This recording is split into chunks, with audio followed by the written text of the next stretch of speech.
Hello again. Thanks for joining us for tonight's visit to Rain Day Antiques. It's always an enjoyable place to visit, but especially so on a night like this. It's a place of calm, a place of coziness. It's almost as though it exists somewhere outside normal space and time. A shelter from more than just the weather. Before we begin our visit, I think it's nice to start with a quick wind-down. For tonight's wind-down, you're going to use your imagination. So, no matter what's been going on today, whether it's been a busy day or a calm one, this is an opportunity to put everything down. To let go of any inner chatter and find a place of rest in both the body and the mind. So, first, get yourself comfortable in bed, taking a moment to pause and be still. And when you're ready, take a big, deep breath. Breathing in through the nose and out through the mouth.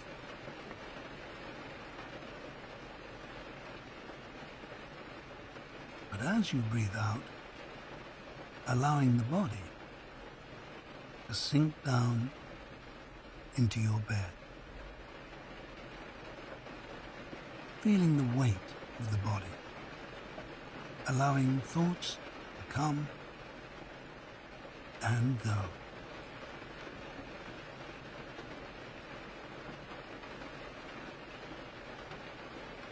Now imagining a steady flow of warm sunlight flowing down through the body.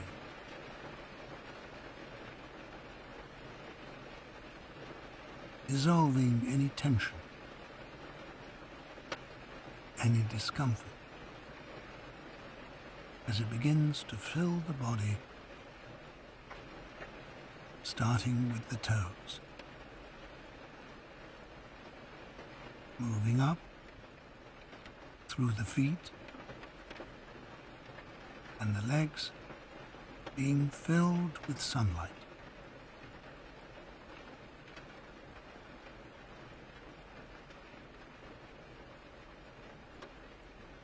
The qualities of warmth, space, and ease as it continues to travel up through the body, up past the waist, to the back, and the stomach.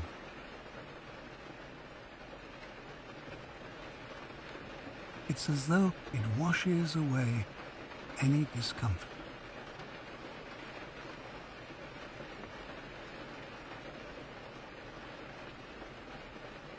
It continues up through the chest and the back, into the shoulders and down the arms,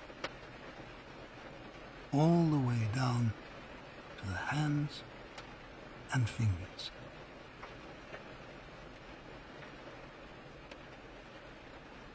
A sense of relief in the body.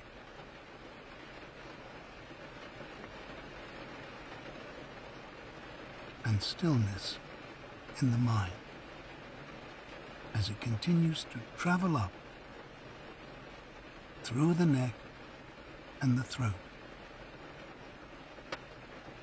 into the head and face, all the way to the very top of the body, until there's nothing other than a sense of stillness remaining. Now, gently bringing the attention back to the body.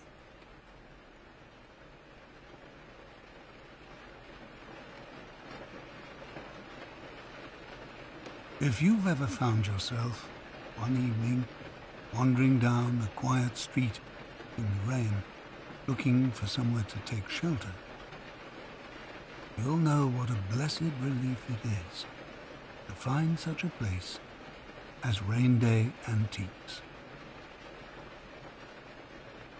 It hoves into view between two residential buildings. A beautiful double-fronted store with a big window on either side of the entrance. The windows are divided up into square panes, and the glass between the metal bars is ever so slightly wavy, giving the place a dream-like quality. This quaint little establishment stays open 24/7, if you can believe it, catering to international antique connoisseurs who might arrive at any hour and casual passers-by. Which of these categories you fall into, well, that's up to you.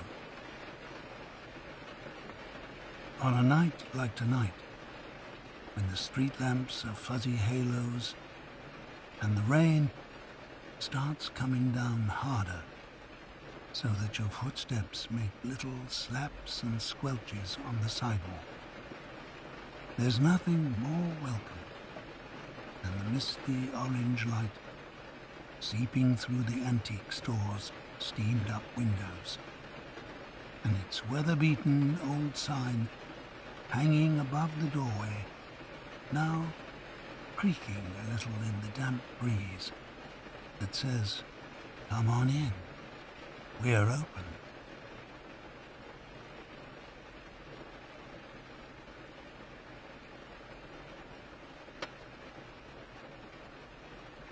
Inside, Rain Day Antiques is as cozy as can be. Push open the door and you'll find yourself enfolded in a set of heavy red velvet drapes. Extra protection against the elements. As you emerge through these into the store, the drapery rings click gently as they glide across the rail.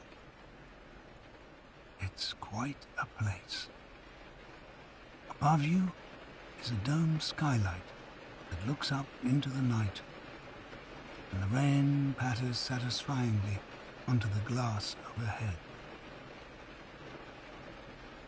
There's plenty of space to move around, but every surface is piled high with curios, ornaments, and works of art.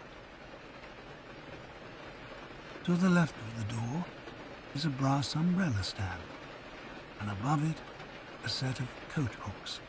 So feel free to unburden yourself of any damp layers and take this chance to really relax. The owner of this charming emporium is a middle-aged man named Henry, a dapper and hirsute gentleman who is sitting quietly in the corner of his kingdom, reading a newspaper. Henry is the kindest man you could ever hope to meet. He's a true listener, and there are very few people you can say that about. If you ever chose to confide in him, you can be sure he'd listen carefully until the end. Then he'd say something very simple, but very wise. Something that would let you know everything's going to be okay. Now, as you enter, he nods at you graciously with an unobtrusive hospitality that says you're welcome to browse in peace for as long as you like. But if you need him, He's right here.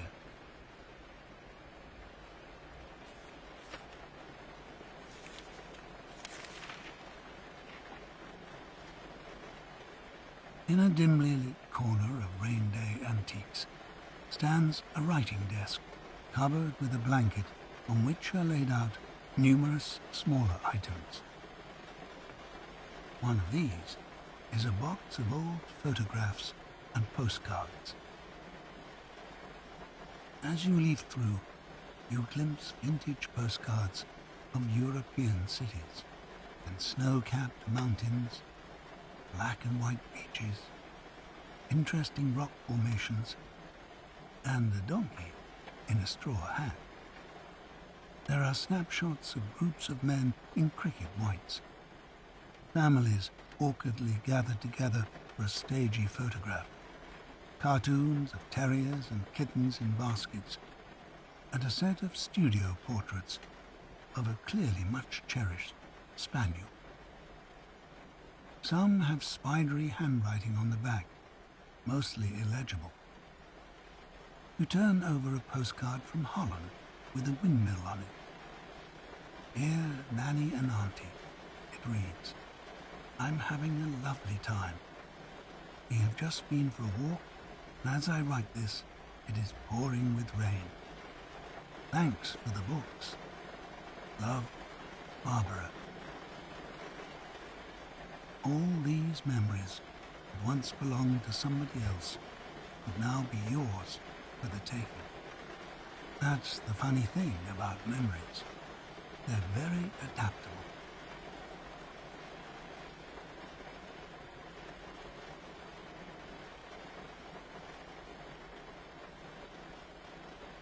There's something so comforting about pottering around in here while the rain is rushing down outside. Henry, the proprietor, is playing a little light classical music in the background. It's hard to tell where it's coming from. Perhaps from the gramophone you can see sitting on a cabinet just behind Henry. Its golden horn wide open in the low light like a night-blooming flower. But no, the record resting on the turntable is still, so the music must be coming from some digital source. Beneath the gramophone, a sign states firmly, "Not for sale." Well, of course. It's hard to imagine how Henry can bring himself to part with any of these things. In any case, the gentle strings are a perfect accompaniment to the rain, which is trickling down the storefront windows with a rushing, crackling sound, which reminds you, such is the coziness in here, of the sound a fire makes, burning logs in a hearth.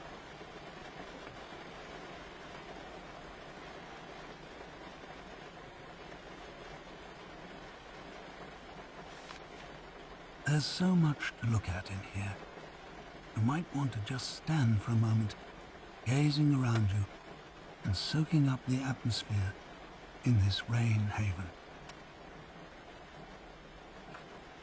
All around the walls stand pieces of furniture and large objects of various kinds.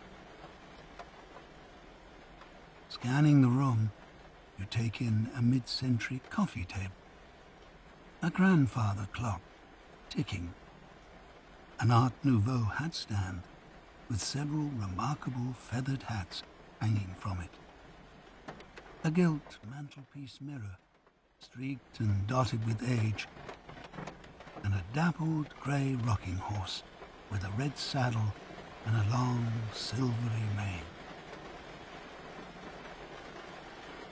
You go up to the hat stand and touch the grand plume sprouting from one of the hats. It's a blue sculpted hat with a rolled brim, designed to be worn at a tilt. The feather plume, dyed presumably to match the hat, is soft and slightly grainy to the touch, held in place with a rhinestone pin. How sturdy and philosophical these items seem somehow, gathered here in defiance of the passage of time, and certainly have no concern whatsoever with the weather. Some are over 100 years old, and yet here they are, looking forward to a new chapter of life, beginning with the moment when they meet that special someone who feels compelled to take them home.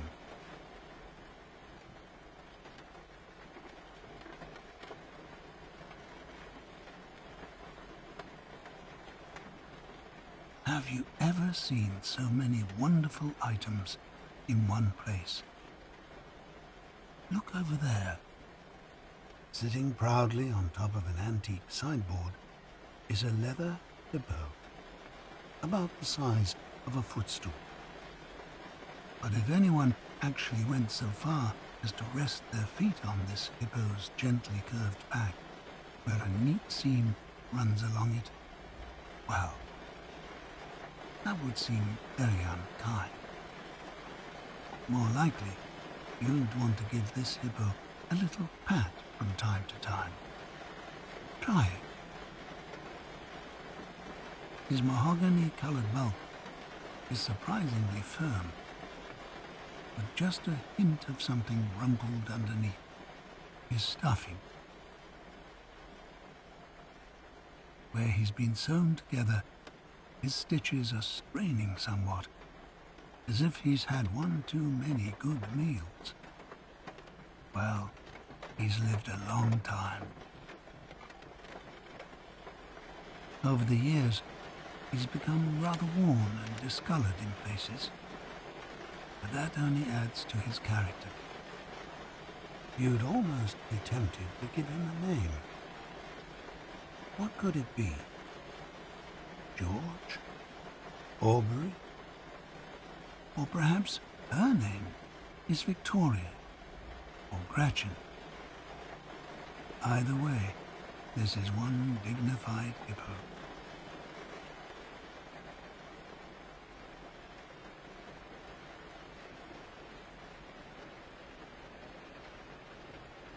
If you ask Henry, he'd tell you that every antique has a story to tell.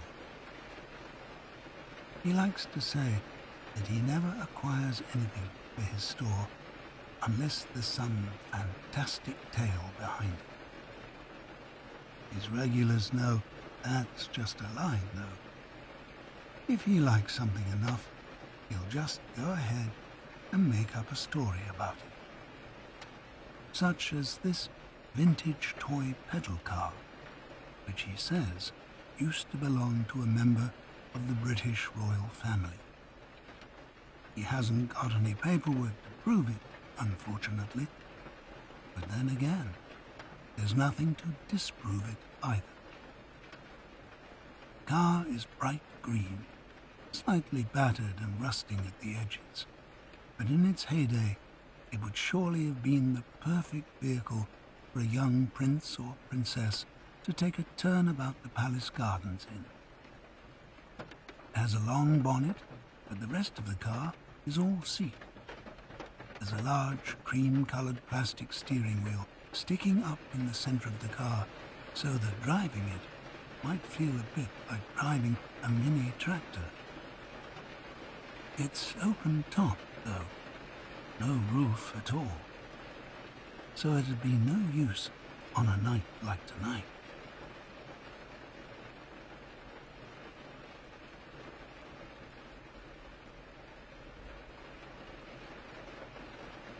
You make your way over to a bookcase at the back of the store.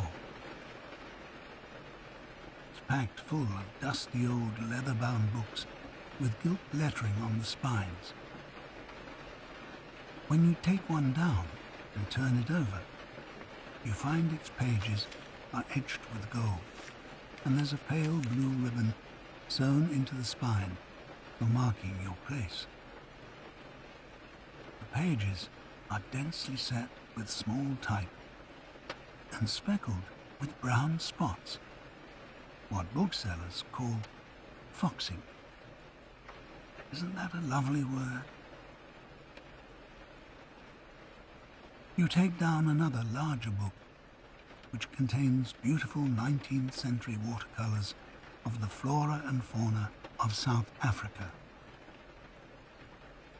Here's a picture of some beautiful blue flowers fading to pink in the creases where they've opened. It's a transfixing blue. You can almost feel the flower's delicate petals. Conveniently, there's an armchair right next to the bookcase, so you sink into it. It's rather ragged, and the stuffing is coming out in places, but it's surprisingly comfortable.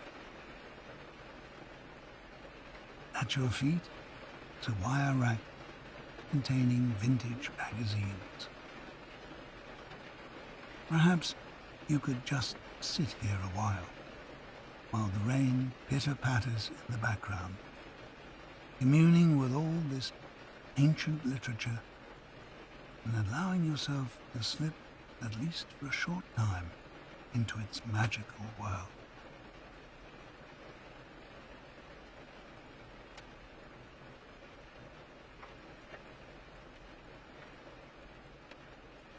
The store smells of old books and radiators with a slight freshness, where the scent of rain is rising from your wet umbrella as it drips into the stand.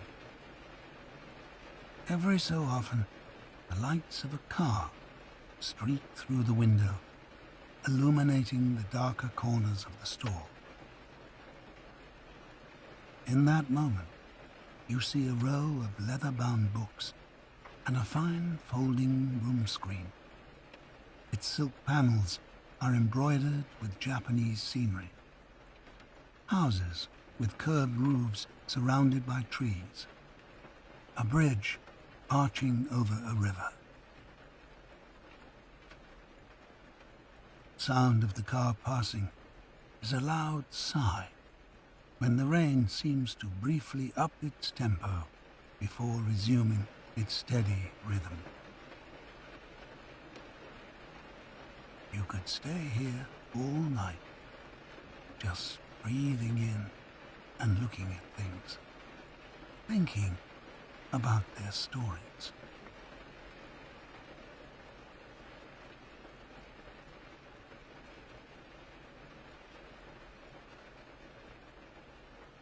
The rain outside seems to be coming down even harder, but the atmosphere inside the store remains peaceful and unchanging. Every so often, Henry lets out a small as if to express some profound sense of relaxation, and the pages of his unwieldy newspaper rustle as he turns them. Every now and then he regards you for a moment over the top of his half-moon spectacles to check you're not in need of anything before returning to his reading. You move around the store quietly, occasionally picking up something and turning it over in your hands. Sometimes you return to the raggedy armchair to rest and contemplate your surroundings. Each time you look around the room, something new catches your eye. A model ship, perhaps, or a framed movie poster from the golden age of cinema. Maybe a blonde teddy bear wearing a bow tie. Whatever it is, you gaze at it for some time, wondering, where has it been? Who owned it before? Has it lived a long life with many different owners? Has it traveled the world? Or has it been treasured faithfully by one person until now? And what journey might it be about to embark on next?